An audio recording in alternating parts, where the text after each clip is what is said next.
जापानको ओसाकामा 24 वर्षीय नबिना बोहराले आत्महत्या गरेकी छिन्। कैलालीको टिकापुरबाट जापान आउनुभएकी नबिना जापान आएको केही दिनमै होमसिक र नयाँ ठाउँमा घुलमिल हुन नसक्दा मानसिक तनावमा परेकी थिइन्।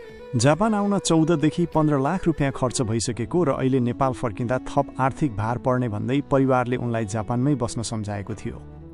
काम नहुँदाको आर्थिक र मानसिक बोझले उनलाई झनै गाह्रो बनाएको हुन सक्थ्यो। परिवारले नबिनाको शव नेपालमै पठाएर आफ्नै परम्परा अनुसार दाह संस्कार गर्न अनुरोध गरेको छ।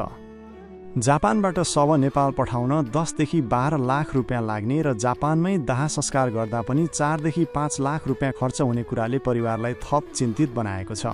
कतिपय बेला हामी जापान गएपछि रुखमा पैसा फल्छ भन्ने सोच्छौँ, तर यहाँको वास्तविकता फरक छ।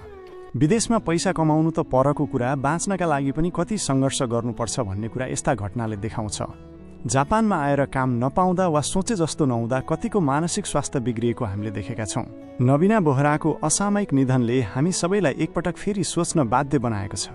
जापानमा जीवन सोचे जस्तो सहज छैन। तपाईहरूमध्ये कसैले यस्तै समस्या भोग्नु भएको छ वा यस्तै अवस्थामा कसैलाई सहयोग गर्नुभएको छ भने कृपया कमेन्टमा आफ्ना अनुभवहरू बाँड्नुहोस् है।